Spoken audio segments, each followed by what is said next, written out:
that's where we were. So we'd done the shooting, recorded, talent flown back overseas. We got back in the studio where our editors were going through the production, and the footage looked great, but there was something wrong with the audio track. That feeling of dread was preceded by a feeling of lots of excitement, because on my Twitter app on my phone, I saw all the notifications, and that usually wasn't happening. The leads were coming in. I'm checking in and go, hey, client, how's the follow-up going? How are the calls going? Are they qualified leads? And the client said, I don't know. Like, actually... Did you see anyone on the client side bothered by this? Because this is 5,000 leads versus 50 follow-ups. Yeah, they were internally very perturbed. Kind of look upwards, and you're in a black room and you've got the torch underneath, but from above, and it just like it looked like their shadow, their eyebrows washed out their face, and it was just terrible like video.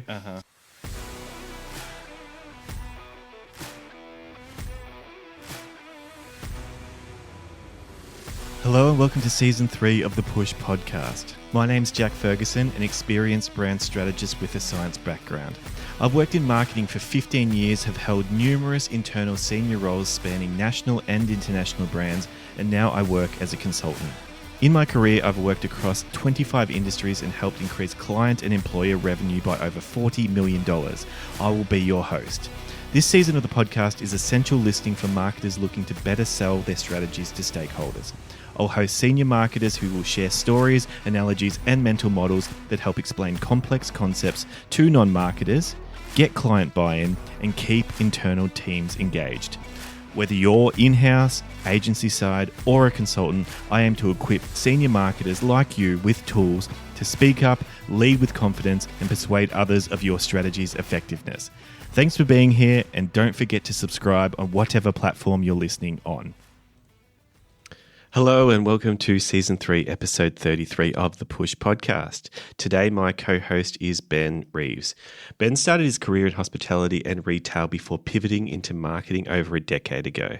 Since then, he's worked agency side, in-house, and platform side, including at well-known brands such as Shopify. Now a seasoned e-commerce strategist, he's known for helping brands grow through smart customer-first strategies. You can find links to his online profile in the description of this podcast, and of course, you can find links to my online profile there as well. Let's bring in Ben. Ben, how are you doing today? I'm great. Good to see you. Yeah, well, I'm so excited to be on the podcast with you. Yeah, and I'm glad that we've got a cracking one today, because we're going to be talking about campaigns that have gone wrong. And every marketer has experienced this at some point in time. And if you haven't, you're not a seasoned marketer yet. Yeah, what are you doing? Make some mistakes. Yes. But we're going to share some more stories, what we learned from it, and have some fun. I really was excited about this episode. It's a fun topic. It is. Everyone wants to know what went wrong. All right, mate, let's start. What do you got for us? I've got one from early in my agency career and my marketing career, we were running a production and we were filming talent that was all an international talent that we were recording a few videos and episodes for this prestigious company, and they'd flown this talent over from all the way from India, and we only had for the week, but we only had like 1 day of shooting to do with the talent. And so what was happening is we'd run this account for a long time, doing productions on a monthly basis, kind of had everything rolling. And what happened was we had a new videographer, and I was always just the production and account manager, so I oversaw what was happening and on the day and running shoots. And so we set the talent up. We had the script of what they were going to say. We had the shot. We had the audio plugged in, and it was go. We asked Vox Pop style of questions, interviewed the talent, and recorded it. All great. So you got to run the production. So pre-production, day you shoot, and then you get back into the studio and you chop it up and edit it, right? So that's where we were. So we'd done the shooting, recorded, talent flown back to overseas. We got back in the studio where our editors were going through the production, and the footage looked great, but there was something wrong with the audio track, and there was a muffling. And what had happened was the audio track was completely washed out because we were using one of those Rode portable lapel mics that was a Bluetooth to the phone. And what must have happened is all you can hear is kind of like the muffling of the phone in the pocket. Yeah. And we tried to extract the audio and really made a bad show of it, and it just didn't work. and I was tasked with being the account manager, had to break the news to the client. Yeah. Hey, you know that talent you flew all the way from overseas for this shoot? We didn't actually capture all the audio, and we've tried extracting it, and real big, like massive fuck up. And part of that's new video production or whatever going on, but just making sure double check the equipment. Would that not be their job though? Like as a videographer, you'd need to know how the audio works, right? Well, absolutely. You would definitely need to know that. That's what I presumed as well, because the previous person I worked with had that all on lock, and we were using a different system, to be clear. We normally use double mics. So we had like the lapel mic, and we normally have like the camera mic, which is a bit further away, but you can still hear it. We didn't have that second one set up. So our backup, we didn't do the plan B backup, and it failed. So yeah, it was good learning on my part, but also wasn't my responsibility to. Oh, no, it wasn't my responsibility. It was more so not something that I had a direct line of making sure that. Yeah, I mean, I think about that though, and I go, well, if you were to interfere, you're kind of telling someone who should know more about you, like about their specific role, what to do. Like, how could you have prevented that? Really, good shout. I think a checklist, just making sure we got a backup of everything and checking it on the day of, rather than waiting to post production. Right. So you didn't do like the audio checks while you were there. You just got right into it. Well, no, we did check the audio, but it was showing up as like recording, right? So like we saw like the length of time. Oh, that's happening right now on this episode. Yeah. So I hope it's actually recording. Double check. Yeah. No, but it had like the graphs, so that it looked good, had the same length, so that looked fine. Yeah. It wasn't until we listened to it back. And the other thing is, you can also have a live feed into your ear, so you can actually hear what's going on. So that's something that that's a good one. Production have that definitely sorted. Yeah. But always check on the day of and make sure you've got what you need. Yeah. So why was it spiking though? Because the Bluetooth had failed or something happened, and instead of it recording from the lapel mic, it was just recording from the camera, the camera phone. Yeah, okay. So that's not going to be great audio. No, it's not going to be great audio. It wasn't the best quality like setup either. Yeah. It was like probably on the cheaper side of like a roving mic. You see people now doing all those little YouTube shorts, sticking it on random things and doing that, but that's not the type of level of production that you want if you're doing high quality video. Yeah, of course. Yeah. So right, well, we're off to a flying start. Yeah. I surely you've got a fuck up or two. Oh, a few, yeah. I think of I don't know if I want to stick with the production one. Maybe I will, because last recording of the Push podcast actually, and you better bet your bottom dollar I fixed it this time. But so I film these all on iPhones, so the cameras are good enough on them to do it with. But it turns out that if they're at different zooms, the two different phones for each person, it doesn't really work in post. So my video editor has had a hell of a time trying to. Why is it? Oh, one comes out more blurry because you're trying to zoom in. You have to then zoom one in more in post when you want them to be recorded at the right zoom in the first place, the equal zoom. So it's easier in post to actually make it work. It was usable, so that was okay. But God, it was really grated on me. It just grated on me. Just a small thing, and I think that's the thing with production, right? Is like there's so many points of failure that this falls over and everything falls over. The lighting, like in this case, the lighting falls over, the video falls over, the audio falls over, and you forget a cord. Like if I didn't have the cord that went from my laptop to the mixer, or the power cable for the mixer. Like there's all these things that if you didn't have one thing, the rest of it doesn't really work. So, and that's not really how I'm wired. I'm not really the checklist person or you were just down getting extension leads so you could power the two phones, and which I didn't think of before. And also right now, in this recording, it's we have a makeshift like studio light as well. Thanks to MacGyvering a few things when you need to. Yeah. But did you find that that camera quality was terrible, or like how? No, it wasn't terrible. It's just one was a bit grainier, and a lot of people say, I can't really tell, but I could tell, and. Yeah, that's, when you're trying to really produce something of great quality, it's just grates against the system. Was that the last episode? Because I think I noticed that in the... Yeah. No, I'm just kidding. It was. I haven't actually seen it yet. So Thanks for being nice. Yeah.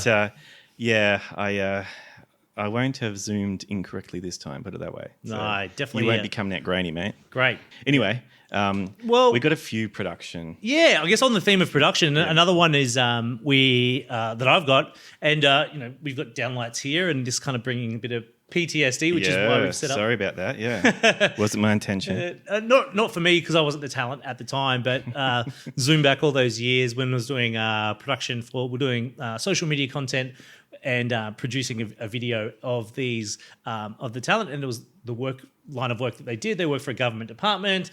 You've probably seen one if you live in Brisbane, Queensland. They're on the trains, they're on the buses, on the ferries, they're everywhere, and they're like the security, And so they start really early in the morning. So they start we had to. I think the wake up time. I'm not a morning person, and neither am I. Yeah. And so we had to get on site by 5 a.m. So that's in the city. A bit earlier than that. Yeah, that's never going to go well. No. And the other thing that didn't go well. So filming on the day, we got all this. We got the concept was straight to camera talking, video shot about like this. And the thing is, we were at the time we weren't really we previously had like all the seasoned equipment, like video prop lights, backlights, and all that stuff. And now I've been on more, a lot more bigger budget shoots, so I know what that production looks like. And we definitely didn't have that back then. But what it was that we were talking about all these things you need. One of them being lighting, right? And what had happened is being in a building at 5 a.m. in the morning. The only thing we've got is like the downlights, and so that's where we recorded. We didn't have any backlighting or front lighting to sort of like light up the face or set it off the shoulder and give like a bit of an edge to the footage. So we shot all this, and the primary part of like this content was these people speaking, "Hey, I'm doing my part," and cut them together, and they all look really great. Didn't work, and the reason for that is because we had the lighting, and so they kind of look, if you ever get the torch, you kind of look upwards, and you're in a black room and you got the torch underneath but from above, and it just like it looked like their shadow, their eyebrows washed out their face, and it was just terrible like video. And we couldn't use the whole. We could use the audio, it was perfect, but so we had to kind of improvise. The opposite problem this time, mate. The opposite problem. It wasn't the audio. The audio was great, but we got footage from them going around doing their parts around the ferries, the trains, and buses and stuff. But we just the one of the concepts we just couldn't execute on because in post, and that was something. Yeah, it's definitely a fuck up on the part, and it's one of those things where it's like definitely cross check how we got to do that. And I just I had asked the specialist and go, "Hey, you got this? Yeah, we got this. No worries." So, yeah. What did the client say? Client was, look, we... Here we go. Yeah. Good thing is... They fired us. No, they didn't fire. It was a project, firstly. Yeah. So it was and we went to tender for it. Probably should pick this bid it on us because we're probably on the most cost-effective utilizations. Oh, yeah. Okay. That's very diplomatic. Yeah. But, look... The way we worked around it is we had different edits to do, and so that was just one of 5 concepts. So the other 4 concepts were the ones we actually executed on versus the one that you just left it out. Lol. We addressed it. We just said, hey, looking, and we showed some of the footage, and we go, look at given this footage, it doesn't fit what we think the standard does. And so but the concept still worked. It just worked in a different sort of setting. But kind of how I imagine it is if you've ever seen, going back a bit, the movie Starship Troopers, and you've got a movie, soldiers are all lined up together and they're all like, "I'm doing my part," and they turn to camera and they go, "I'm doing my part." It was kind of like that, but a different sequence of events, but that didn't work. But okay. But you got away with it. We got away with it. Got away with it. But yeah, it's definitely a thing of just also knowing, work with a specialist. And if you're not the specialist, make sure you do. It's worth paying the extra for the production value. Is what I think is pay for the expert. That's it. And if you are that expert, then don't just make sure that you're well equipped for all those things. Yes, that's fair. But speaking of not being an expert.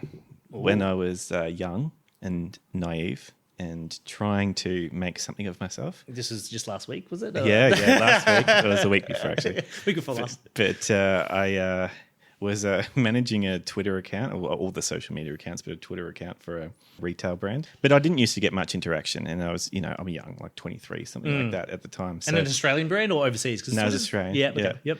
And there was I was living in Brisbane at the time, and there was a natural disaster. So there was a cyclone, and this was a food brand. And so there was a thing called newsjacking. I don't know if you've heard of it. Is that like newsjacking as like, it's like hijacking, but for news? So yeah, like if there's a trending topic. Yeah, there's a trending topic, you kind of jump on it and relate it back to what you do. And me being young and naive, I thought, oh, well, I'll just jump off the back of this. You know, I said something like, oh, I bet all the people in the cyclone, you know, at home in the cyclone are wishing they could have, you know, our food type of thing. I sent a tweet along that line. And I didn't mean malice or anything by it. I just was inspired by Wendy's, or like, cause I've seen like like, you know, some social media accounts are kind of a bit sarcastic in their sort of like online presence, and they have a bit of banter and whatnot. So yeah, but don't do that with a natural disaster though. Is what I learned. Or in Australia, maybe not in Australia, but it was funny because it got some interaction and people weren't very happy with it. Were you me. offering free food or like some sort of discount? No, I was just saying, I imagined, and I can still think of it now, is I imagined people in their houses bored. That's what I imagined when I tweeted. Is I'm like, they're probably wishing they could have our food, right? Their power's out. They can't drive. They're flooded in, and you're like, hey, wish you could get to our place. You know, like have a snack. Yeah, we got the best, you know, food in town. But that was what I did imagine. I can remember imagining that, and that's why I didn't think it was such a bad thing to do at the time. But yes, it got, you know, shit brand. Like you had a lot of comments coming back. Got more interaction than I got probably cumulatively in the last 3 months before it. Yeah. I deleted the tweet. Oh, you went back on it? Yeah, just deleted it. Because I didn't expect backlash. This. And then there was, and I just thought, oh, wow, yeah, okay, that is not a nice thing to say. And I just deleted it. What about, did you reply to any comments or like as a brand? No, because I realised what I'd done and I thought leaving it up at the time would just make it worse. And I thought I don't want more people to see it. And it wasn't a big enough brand that, you know, is going to make the news or anything like that. What about like any publicity is good publicity? Like, you know, I see it like a lot of politicians, you know, particularly those overseas, sort of like, you know, they're just consuming headlines. Was it not like, obviously the brand wasn't that big, but what did the client say? Like, were you working internally? Well, okay, the client, I was working internally, so the employer, they never found out. Oh, wait, you just Control-Alt-Delete, like just it never happened. Alt-F. So did it delete the replies as well? Like I think when you delete the tweet, it deletes the whole thread, Oh, so how long did you leave it up for? Like an hour? It wasn't that long. It might have been a couple of hours. Right. Because, then I saw the interaction coming through. And like how many? I jump on. Like, maybe it wasn't a heap, maybe 5 to 10. Okay. You comments. It's still, you know, didn't get a huge amount of impressions or anything, but it certainly got... The wrong intent. What were people saying? Like they were just like absolutely like this is disgusting. Trying to promote yourself off the back of a natural disaster. Yeah, maybe not so great unless you're offering for a hand up. You know what I mean? Like, I was young. I'd heard of this newsjacking thing. I imagined people bored in their homes was what I thought of, and they were. I don't know who was actually the people responding, whether they were actually affected by the cyclone or not, but they probably bought it home. They probably actually were bought at home somewhere else, but I certainly learned my lesson quickly there, and I haven't done that since. What would you do it differently? Yeah, I wouldn't do it. I wouldn't do it again. Do you think it would have been an opportunity to go, hey guys, our bad, here's some food vouchers or coupons potentially, you know, as a part of like a follow-up into like... Yeah, I don't know if there was enough. It wasn't at that level where that would have probably made sense. Okay. And probably at the time, I'm just like, I want this to go away. Yeah. Well. You know, did you feel like that dread? Yes, like that, yes, you know, like that's exactly what I felt. That existential dread, when like something goes wrong and you know, like, you know, those moments I shared earlier where it's like, I've got to call the client now and explain this. And, you know, at least you had the option to like, just delete it and it never happened. Yeah. Like you just had a clear history, boom, we're good. And you're on the home, you know, no one knows who like Karen24, you know, replied or whatever, and you employ it. So no one ever found out. That's pretty good. No, it wouldn't until now. Well, you know, food brand, it's anonymized. So it's I think we're in the clear here. Yeah. So. But it was I I wouldn't do that again. And I haven't done that again. But that feeling of dread was preceded by a feeling of lots of excitement, because on my Twitter app on my phone, I saw all the notifications, and that usually wasn't happening. And I didn't know how to get attention and how to do things back then. Like you're just starting out. But so it was excitement very much followed by dread. It's definitely something like a lot of brands do now, is like the news jacking. I've seen it, like, I mentioned Wendy's, and like, kind of having interactions and banter. Done right, I think it can be really powerful tool. And just around trending topics, and like even seeing who had it really, like, it was years ago, but Mr. Rentals had a really good agency managing their socials. So Mr. Rentals in Australia is like a rental, you can rent any appliance situation. And I say that because Mr. Rental, the company, had made this social media page, and everyone would he'd interact like he's Mr. Rental, like the Mr. Rental would interact with all the posts, he'd respond to every comment like in some funny, and it was just really done well. And like in the news jacking, and like popular events would happen, and it would be done in a right way. But I imagine in that situation, my mind goes straight to the money though, about who would pay to have someone put that much effort into that type of thing. It was back when organic posts were like the way to do it. Like you'd still have paid ads, obviously, but the paid ads were boosted or got seen more when you had interaction. So it paid to, if you're running ads, it would pay to respond to the comments as well, and have that funny brand. And the website was done in a way that it really made sense for the brand. Okay. But yeah, to your point, it's like I've been on teams where we didn't have AI or didn't have like bots, and we were running a off-brand Instagram account for a large Australian retailer, and we were growing this offhand on community on Instagram, and we would be there following hashtags and liking and commenting posts, and if they tagged us with the share, we would share their photo, because it was a big community one. But like literally manually, you're talking about the cost of someone manually doing that. Our team would do that, and we'd have a spreadsheet, and we have the hashtags we'd follow, and we go, this is how many likes on this hashtag we actually did over this, and tracked it. Like none of this automation or stuff like that. But that was they paid us to do that, and the off-brand account worked really well. Like you have the main, but there was a, I don't know what it'd be worth now. Probably not much in terms of likes, but how the world's changed, how social media's changed. Anyway. Oh, so much. Well, more fuck ups, I suppose. Hit me. One that comes to mind is just really making sure that everything in the piece of that, in the piece of the marketing funnel is taken care of, or how it's going to be managed, right? Like you mentioned earlier about like, isn't the videographer's thing to know the audio? Well, in a higher end production, not necessarily, but definitely yes, in a smaller end production.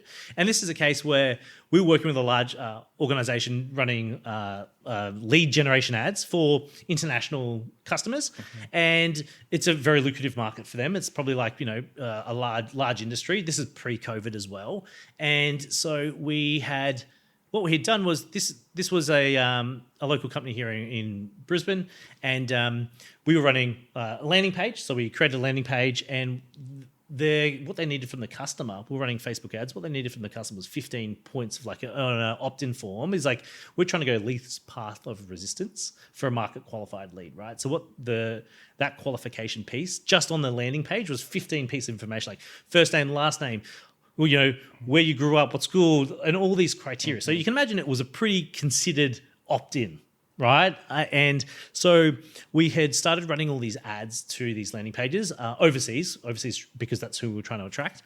And we got a lot of leads.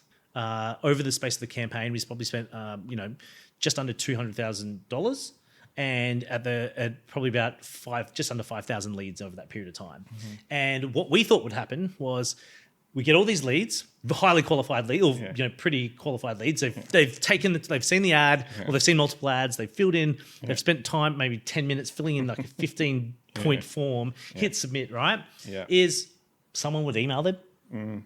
Like, hey, Jack, thanks for sending over your details. How can we help you today? Right?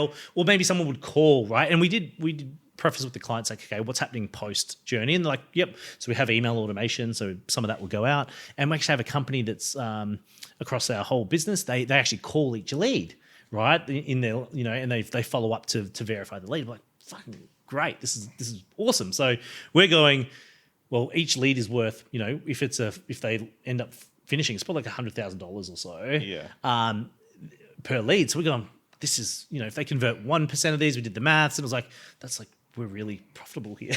Like two leads in just full revenue would cover the cost of the ad spend alone, right? Yeah. And so what had happened was the leads were coming in. I'm checking in and go, hey client, how's the follow up going? How the calls going? Are they good quality? Like the sale qualification piece, are they qualified leads?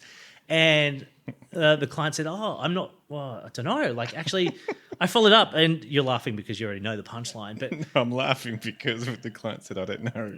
Well, when you want to know if you're spending $200,000, when you know. Well, you'd want to know for sure. Yeah. Well, I'll put it this way: they were in a large organisation, and there's a lot of incumbent like red tape around things, and different teams and different departments had different budgets, and they had a combined pool. And one of these combined pools of resources was the outbound sales or the follow up. It's inbound sales, but just following up. Yeah. And that I emailed that. We're on an email thread with this company, and we're checking in. And go, hey, we've sent it on leads, and they're going, well, we can see the leads are coming in. We've never had so many like leads come through, but like your contract only allows for us to call 50 of them a month, and we're like, and so we had run into this, and I found out. I won't name the company, one because I forgot it, but two because no naming and shaming. But it was this company. And I had worked in this industry and a lot of trying to grow more of this type of customer that we were working for, because we're like, hey, we've got results here. Let's go replicate that in another state, in another country, or another verdict, non-compete from our current client. Yeah. And this one company that was all the automation follow-up and the automation call was rostered on, tended to every single one of these organizations. Wow. So you would have had the same problem everywhere. Same problem everywhere. Yeah, wow. Where what they do is they get in it at an organization level, and the department goes, hey, we want to get more customers for our department or our part here. And they put a cap or a stipulation around how many people they'll follow up with. And I was blown away. So here's 5,000 leads, just under 5,000 leads. And and if you converted 40 of just 50 of them, and it's a very considered purchase, mind you, for this product as well. So just for context, normally it's like a family decision to send someone over to do the online training or the in-person training that they offer. Yeah. And they called less than 50 of them. Wow. And it wasn't a fuck up on my part, and it wasn't a fuck up on the client's part, but it was just like institutional fuckery that I would say around. One, kudos for them for having a clear scope, defined scope around that sort of like outbound or sort of deliverables. But if I was that company, I would fire them immediately. Or how do I increase that cap? And maybe it wasn't set at that. I don't think it was set at the client's department level for them to be able to go, hey, we need to actually do this. But yeah, that was kind of mind-boggling to me that we were sending all this traffic, getting all these leads, and they would just sit there latent. Yeah. They'd send 2 emails, maybe call 50 of them, maybe not, and go. Did you see anyone on the client side bothered by this? Because this is 50,000 leads versus 5,000 leads. Sorry, 5,000 leads versus 50 follow-ups. They were internally very perturbed. Yeah. And I think they were trying to remove that red tape, but they were blocked by I think it's also it wasn't out of their budget that paid for that, so they couldn't. It was like the organisation, the bucket that it came out of wasn't their pocket, so it wasn't something they had maybe they had a ladder up to, but they were just like, well, we've got this contract, so and that's just how every other company like us does it, like real sort of like not innovative, or not. So, but just goes to show that like even at the top, like big orgs, like they're very, it's wouldn't happen today. They could be worse. Oh, they could be, absolutely. Yeah. So more slower and more set in their ways and more stubborn. But and that's something like, I've found that too with like, in a smaller business, we ran lead gen ads for a accounting firm. Yeah. And, we had a lead magnet. So, for those playing at home, if you're in marketing, if you're not, then lead magnet, how do you get someone to fill in their details? If you've ever filled in your details, phone number, to get a discount or whatever, that's a lead magnet, right? So we created this really good quality lead magnet for business owners, and we had people opting in and signing up. And now the thing about this process is we were trialing as an agency, hey, let's pay for market qualified leads. right? So our performance is not determined on ad spend, it's determined on how many they convert. Now, the challenge with this as an agency, a marketing agency, is you've got to rely on the sales team. Yes. And process of converting those leads, Yes. right? So it doesn't matter how good how good that opt-in is and how qualified, case in point just before, 15 pieces of information they've contributed. It's how do they convert that person? How timely are they? How responsive are they? The first email, first follow-up, and whatnot. And funnily enough, they were getting all these leads for this accounting firm, but they followed up, but they never really converted it, And maybe it was a longer buying cycle. Maybe they weren't ready. Don't know their sales process, but we pretty shortly canned the performance model of conversions, of at least sales conversions, anyway. Yeah. So charging for market for that, charging for marketing qualified leads, I think that's a different ball game. But that was not so much. And then, funnily enough, when we finished up with them, it was really hard to get. We moved off the performance model, moved on to like a retainer model, and we had to get them onto the debt collectors, I think that's an accounting firm kind of trying to push their luck, Not so much a fuck up, but I remember having to organise a debt collector to to go pay on that one. Yeah, right. But we've talked about a few times, on this podcast that, one of the frustrating things in marketing is that you'd be doing something and you might be influencing part of the buying process, but you'd be probably getting blamed for the whole buying, for the sales or revenue, and you don't control all of it. And no one person does, but it's those models of performance models and that, I think they sound okay in theory, but I think it doesn't set the right expectation. Also, no, it doesn't set the right expectation with the buyer. It's like you do all the work. Typically in a retain, they pay the ad spend, or you have if you're going to do the performance model, I would say you have it highly qualified traffic. As in you already know that they're qualified to a level, and they just pay for the lead, and what they do with it is up to them. Yes. Platforms like Bark, that do that, where you would, you as a professional, you freelance, pay for the contact details. Yeah, exactly. And that's what you're paying for, versus paying for the conversion of that, because that's you put the onus on them. Yes. But on that brand piece, you've done a lot of brand research, and I'm from digital and last click attribution versus brand. And, Jack and I have worked together on a project where we were looking at, hey, what are customers saying about us, customers who've bought the product that we worked with?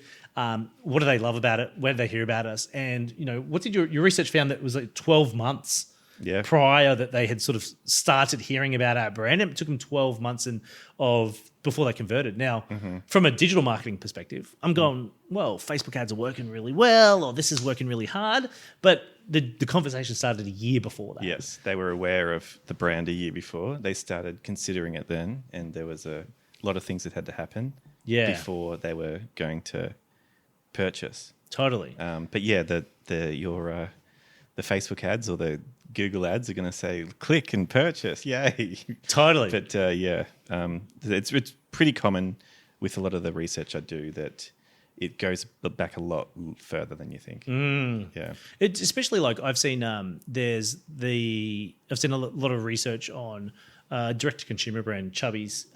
They were brand marketing, and the correlation between brand marketing and performance media at the same time. And when they dialed down the brand advertising, performance media actually performed worse. And when they dialed up the brand marketing, so just content that is just all about branding and, recognition, or maybe high performing tweet, when they did that in conjunction with performance was cheaper. And so definitely, we know that brand works, and it's, how people feel about you, not just buy the thing now. Yeah, and are they already aware of you? And doing brand-related promotions are more likely to be remembered. Totally. If you buy now, it's not very memorable. Yeah, I saw this accounting firm online, and they had an ad, and it said "buy now." Yeah, what? Best statements, $150, get in the door. Great. That was what I was. If no one goes and tells their friends about that. No. No one feels warm and fuzzy with that, and it's not memorable. No, you want Mr. You want the name of, I don't know. I think about that Mr. Rental, but how can you be the funny accountant, or how can you be memorable for do you have tax advice TikTok, or or whatever it is around that time. All right. Loved it. Loved it. That's a great episode, mate. Thank you very much. Yeah. You better check the audio after this as well to make sure there's no fuck ups. Don't give me a heart attack. But yeah, where can people find you if they wanted to reach out and say good day? Yeah, you can find me. My name's Ben Reeves. You can find me at benreeves.co. So that's BenReeves.co. And LinkedIn. And LinkedIn. Yeah. Ben Reeves on LinkedIn. Feel free to connect. Looking forward to it. Yeah, awesome. Well, thanks for being here, mate. Thank you.